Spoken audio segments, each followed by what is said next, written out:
a lot of themes function differently from others, and they might have certain modules or abilities or not that your current theme does, right? So if you just have your website that's fully developed and you just go switch themes, you may break your website.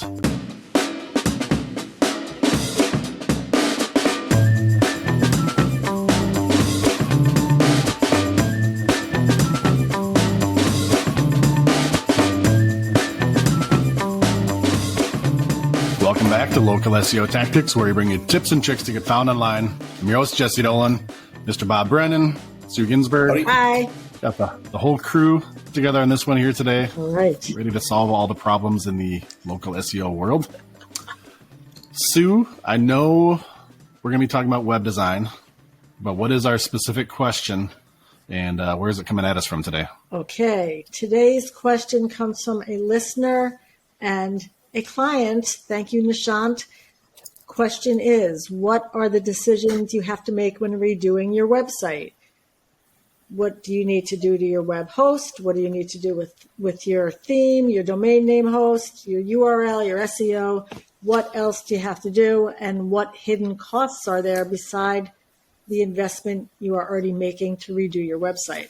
And again, this question comes from a very, very smart man with Princeton eye and ear. And as we were discussing what redoing a website entails, he was asking all these questions, which I thought was brilliant. And again, I'm sure he is not the only business owner who thought of these things when they've thought about making any change, updating, redoing their website. Quote of the day is, "If you give a mouse a cookie," which is the name of a book. The author is Laura Numeroff, and it's a kid's book, but it really is also adult's book. And the message being, once you do one thing, if you give a mouse a cookie, he might ask you for a glass of milk. If you give him a glass of milk, he might ask you for a napkin. If you give him a napkin, he might ask you for a straw. And I think that as business owners, we don't even have to think to understand that, because lots of things domino into many other things, and suddenly you give a mouse a cookie and the rest of your day is shot. So that's where that saying comes from. Just to give a little context for this, redoing your website, part of doing business in today's world. It can't be avoided, at least if your online presence is important to you. What are some of the more common reasons to redo or update your website? There are many, but here are some of them. Your business has evolved. Your services have changed. Your website no longer reflects what you do. Footnote, we just launched a new website for this very reason. Yay, if you haven't already seen it, go to intrix.com and tell us what you think. If you've been to the website before, you will definitely see a difference. We invite and welcome your feedback. We're really happy with the website, and it will only be getting better as we go into the enhancements, embellishments, and edits that we have planned and will be doing. So please go check it out, intrix.com. Okay, other reasons. It looks old and outdated. Translates to not looking trustworthy to visitors. If you are thinking you don't need to update your website, even though it's 10 years old, think again. It does not translate to a good message to the visitors who are finding you online. Another reason is it isn't user-friendly. The experience that your visitors have isn't easy, isn't intuitive, or isn't engaging, and you're basically chasing visitors away. Why have a website that makes it difficult for your visitors to engage with? They will not stay. Another reason is your website's purpose has changed. Maybe now you want it to have e-commerce on it. Maybe you're offering courses now. It's educational, not whatever it was before. That's another reason to change your website. Another reason is your target audience has changed, which means that your messaging will change. Now you're not dealing to the doctor anymore. Now you're dealing with the patient themselves or whatever. Another reason, your customers or your users are complaining to you that they can't find you. Your website doesn't work on mobile. Some parts of your website aren't working, broken links, whatever. It's a little embarrassing, but you can resolve that by making the changes, updating, redoing, whatever. When it gets to that point, I would say, don't delay. It's already too late. Next reason is it's difficult to add functionality. You've outgrown your current site.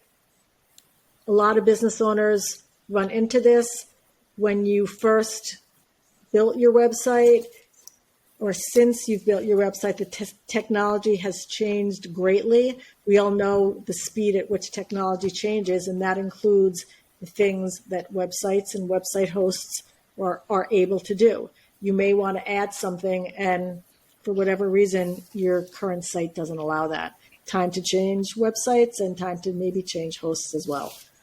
Another reason is your competitors' websites are so much more attractive than yours. Good reason. You want to be at least as attractive as theirs, hopefully more attractive. And by attractive, I don't just mean good looking, colorful, whatever. Attractive as far as appealing to them, engaging to them, because you don't just want visitors to find your website, which of course we help you do. You also want them to stay on your website, which we help you to do also. So easy to understand why a website needs updating or redoing every few years. I think that makes sense, whether it's a little by little or a major overhaul like we just did. There are definitely reasons to do it, and it is not an uncommon time or activity needed in the life cycle of a business. When you're getting estimates for the marketing investment needed to redo your website, it's important to know what those estimates include. A very sharp client recently asked what other costs there will be other than the estimate we had provided, which is a good and a fair question. We know websites and what it entails. They don't. That's why they're hiring us. What other costs are there which are included in the estimates and which aren't? Because if you're looking at different estimates, one may include everything, the other may not. You don't want to hire the other one and then find out, oh, I have these other things I need to add on. Why didn't I know that before? I'm guessing that many of you may be surprised to learn that your website needs a good, healthy redo every year. I just think that business owners don't think that way. And a lot of business owners also don't go to their website and look at it very often for whatever reason.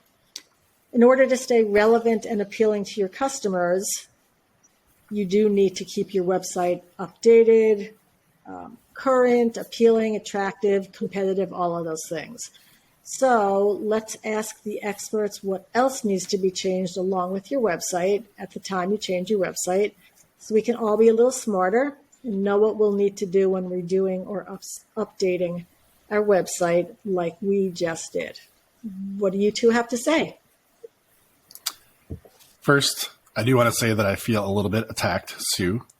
We did upgrade and update our website, and I feel like 80% of your bullet points on why you should be doing this were the things you've been arguing for the last 6 months with us. Like, our website is scaring people away. Like, we design websites, but you would never know it by looking at our old one, right? Like, so all jokes aside, I think like literally those did apply to us, which we've been joking. We're the plumber with leaky pipes in their basement. You know what I mean? That's right. Then it was high time we finally got around to updating our site to reflect, the products and services that we have to offer and to highlight our skills a little bit better. So as you said earlier, just giving a fresh plug, go out to intrix.com, check it out. It's not done. We're definitely subscribing to the crawl, walk, run methodology here.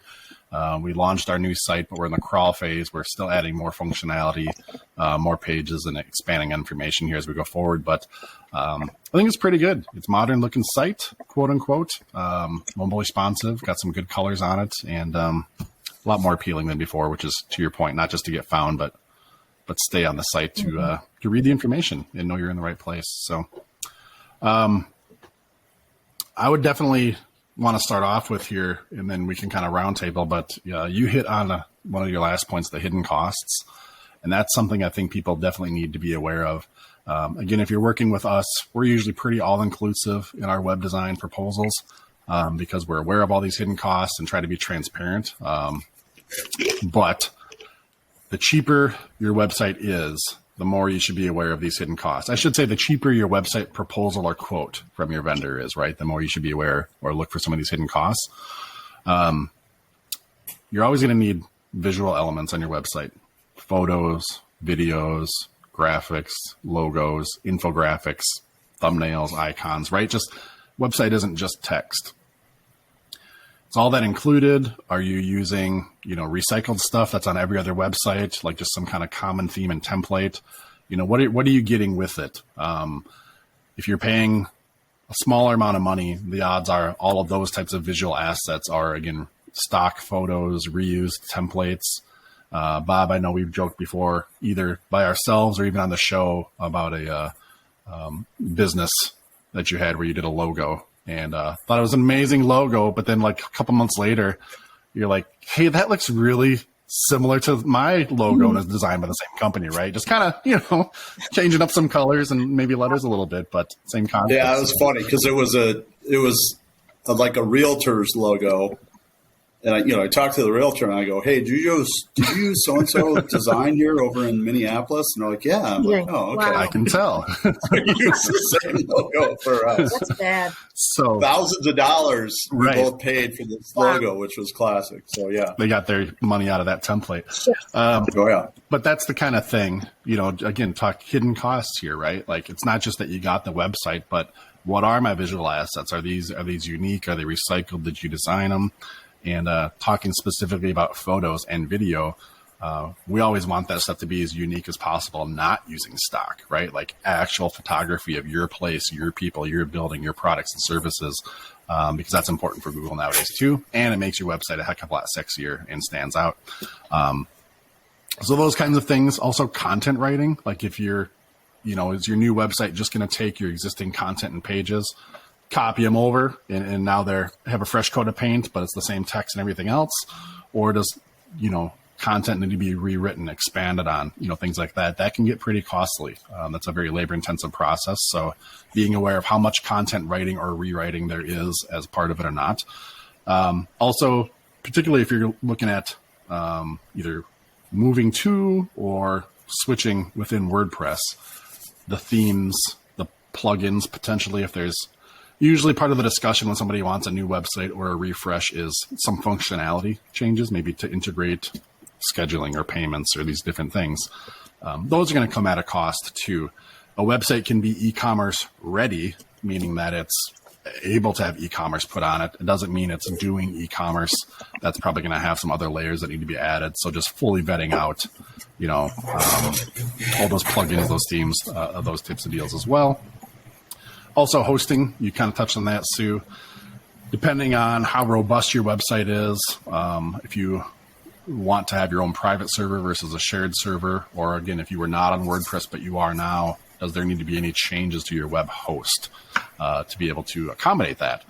We're not talking about crazy money there, maybe going from $10 a month to $15 or $20 a month for your hosting plan, but depending on your budget and all things, these can all kind of add up, especially if you weren't aware of them and they're surprises at the 11th hour. So starting there, I think that's all important.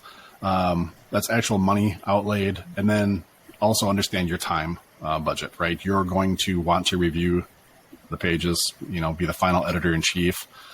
Even clients that hire us, which I like to think we're pretty white glove, kind of full service on the process. We want them to review these pages, right?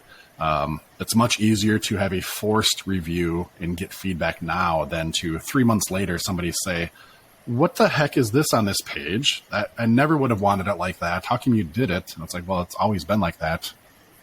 Surprise, this is the first time you've looked at it in 3 months. So you definitely want to comb through your website to make sure everything's good, make sure there's no errors, A lot of web design is built on templates, right? Or themes and things like that, which means there may be some pre-populated data that was there that didn't get swapped out, and you just kind of want to find those things. So an investment of time is kind of a hidden cost, whether it be you or people on your team or both, that can get overlooked quite often. So now as far as some other things, Sue, I'm trying to parse out some of the things you were hitting on at the beginning here. We talked in a different episode about changing your domain name, and there's some things that kind of go with that. Let's just maybe assume in this example of redoing your website, you're not changing your domain name or kind of migrating somewhere. This is I have a website. I just need it to look better and function better going forward is the context here. I think that an important thing people need to do that can possibly be a big time saver is make sure you back up your old website first. We actually prefer to start the new website in a sandbox, we call it, where we will take the existing website, clone it, set it up as a new installation on the web host, but have it be hidden. It's not out there. People aren't navigating to this. It's just kind of hidden in the background, but it provides a completely separate website that can be redeveloped while your current website exists, right? So it's kind of working on the project and then replacing it once your new website is done. Back up your old website, put that over into a sandbox, start developing the new one from there. And you're not going to lose any data. You're not going to accidentally override live pages and kind of get rid of something that you wanted to save from before. That's something that can happen if you're just going in and updating your current website. Again, take something like WordPress. If you're sitting there thinking, well, I just need to get a new theme on my WordPress and I'll be good to go. A lot of themes function differently from others, and they might have certain modules or abilities or not that your current theme does, right? So if you just have your website that's fully developed and you just go switch themes, you may break your website. You know what I mean? So again, that's where we want to keep your current website live, start working on your new one in the background. So if you break something, you didn't break your live website, right? It can be undone. It can be fixed, and it's not going to make an impact to your day-to-day business. So that's definitely an important thing. And again, if you're having a professional agency do this web redesign and overhaul for you, that should be part of their standard process, is developing it in some kind of environment like that. Let's see here. Some of the other things you're talking about. Yeah. Do you need a new theme? Are there things that you want it to do? As a business owner, we can sometimes sit there and just know that we need a new website, to make it look sexier, have it do a certain function. But definitely understand that the people providing you with this service need some specific direction just to be efficient, right? So you definitely want to have input to your developers on what your vision is, the things that you want, how you want it to look, feel, act, whatever. Anything that you can communicate is going to speed the process up. Otherwise, if you just leave it in the hands of your developers, they're going to give it their best shot to give you a good-looking website and make those changes. But ultimately, you're going to have revisions, right? And if you can just have those conversations on the front side and set those expectations, whether it's documentation or just a Zoom conversation, you're going to speed up the process. You can have less revisions and ultimately have a more positive experience. I think you can always get a lot of animosity if there's a lot of back and forth. You start saying, I don't trust these people. They don't understand. Well, it's like, no, you just didn't give direction. And both sides start to get a little less pleasant, than it could be. And ultimately, the product isn't going to be as good, if that's the case. So put some thought on the front side on some of your desires and some of your wishes. And I can guarantee you, at least if you're working with a good professional agency, they want that. The more guidance and direction you can provide, the better, because then they know all the things that they have to incorporate into the recipe. They've got the talent and the skills to know the technical side. They want to meet your expectations, right? So part of this is then going to be in the same vein. Again, if you're redoing a website, maybe there's some color changes. The branding, the look, and the feel, right? The visual aspects tend to be a big part of the need for a redesign, not just the accessibility, the mobile friendliness, or some of the functions, but almost always it needs to look better, it needs to look modern. I need to update the look of my website, the design of my website, right? So put some thought into what are your colors? Again, a professional firm is going to want some kind of a brand guide. Are there fonts we're supposed to use or not? Are there colors we're supposed to use or not? Do you have a logo file? Are you changing your logo, right? Just kind of these visual and aesthetic things are very important to spell out and think about on the front side. And Bob, like we've talked before, various elements too, like the website, like we always say, get that phone number big red, so it can't be missed. Think about those kinds of things on your website too. What can you improve? What's lacking in it right now from a conversion standpoint? That's the lob to you, Bob.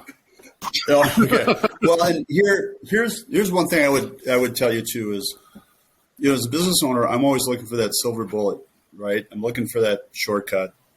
Heck, that's been my theme my whole life. But one thing, the way I think you need to look at a website redesign is this. Money is an amplifier of your personality and your character, I think, the older I get. And that's why I think when you see people that, for instance, that win the lottery, it doesn't always end well for them. It isn't always a panacea and their life is happily ever after them.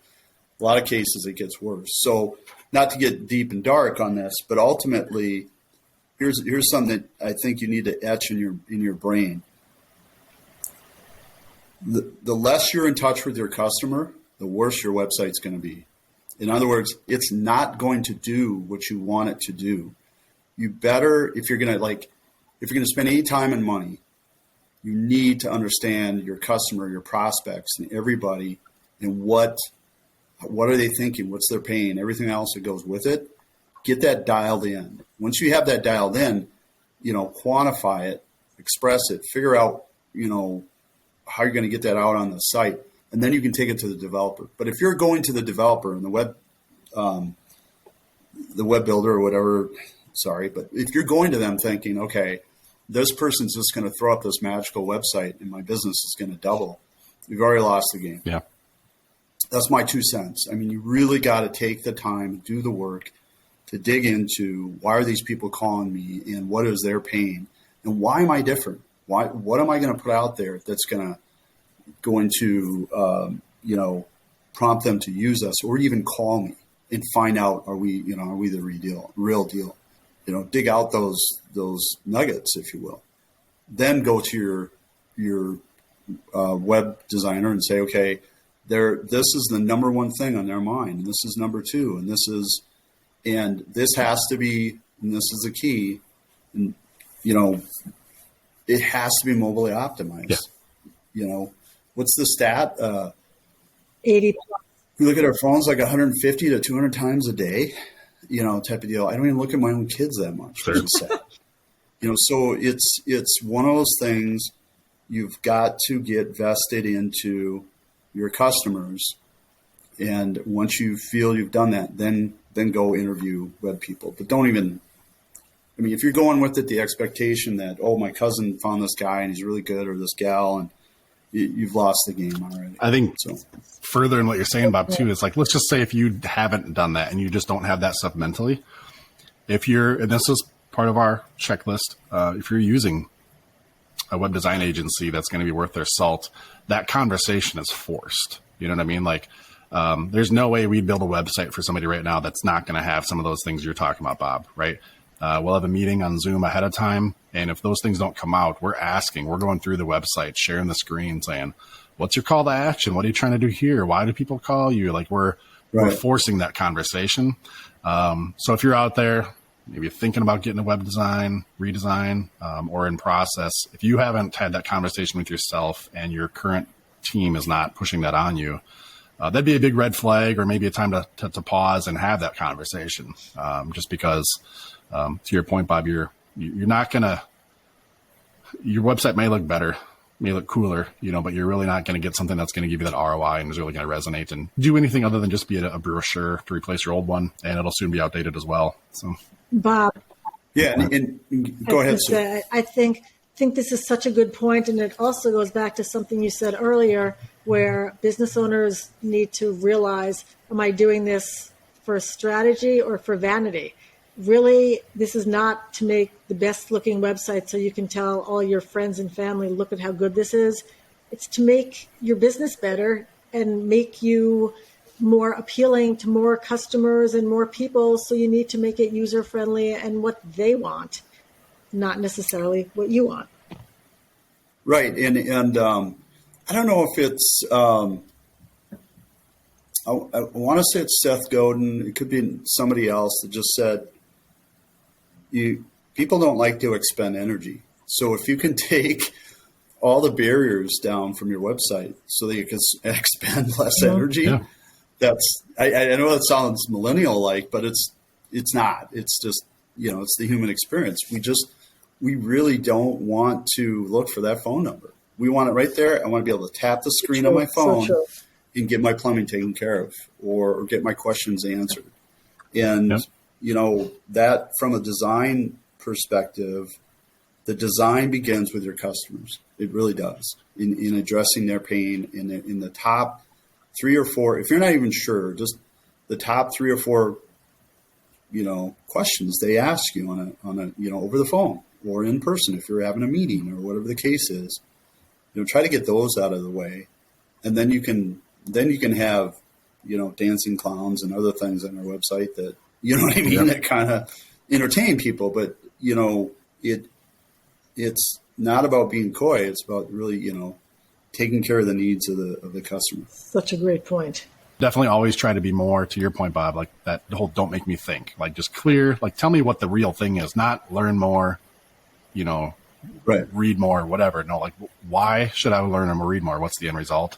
That's a strong call to action. So, and I just want to clarify that when Bob says don't make me think, that's for the customer, not the business owner. Because when you redo your website, the business owner needs to be thinking. It's a great exercise to go through some of these questions.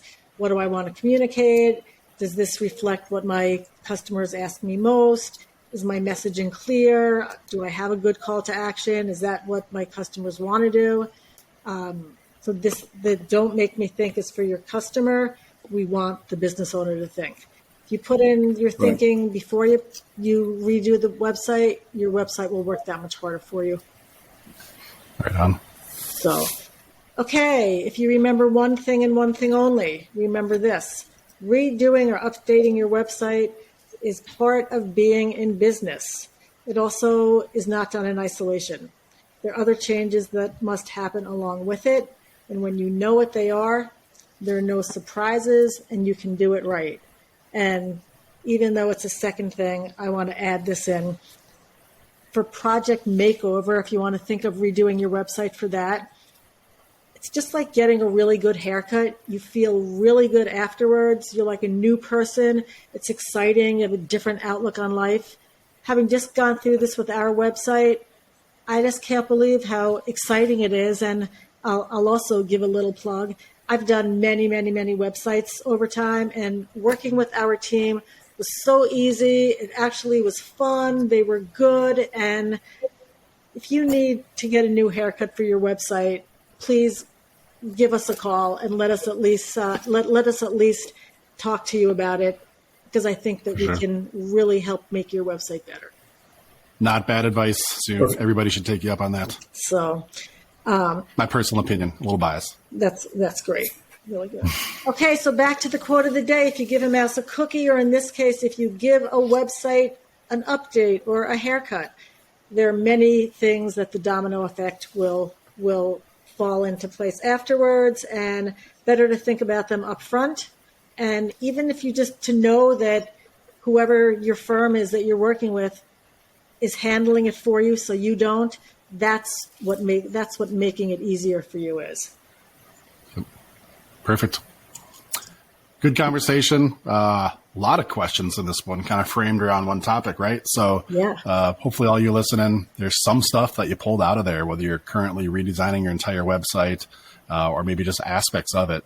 I think there's a lot of useful bits there. If you've got a question in this realm, another topic about web design, SEO, digital marketing, the kind of stuff that we talk about on this show, reach out to us. We'd love to answer that, help you out, and help everybody else out who isn't asking it, but is also wondering the same thing. You can find us at localseotactics.com. Scroll down to the bottom, click on the button for submit a question. You can type it in or you can call it in. If you call it in, we'll play your recording of the audio on the show, and we'll also send you off a free Intrix t-shirt for the trouble. We hope to hear from you on that. Also, Sue, because we are talking about web redesign and the fact that we just launched our new site, Intrix.com. You can also go there and check it out. If you want to submit a question through there, go to Intrix.com, scroll down to the bottom. We'll have a link there also for submit a question.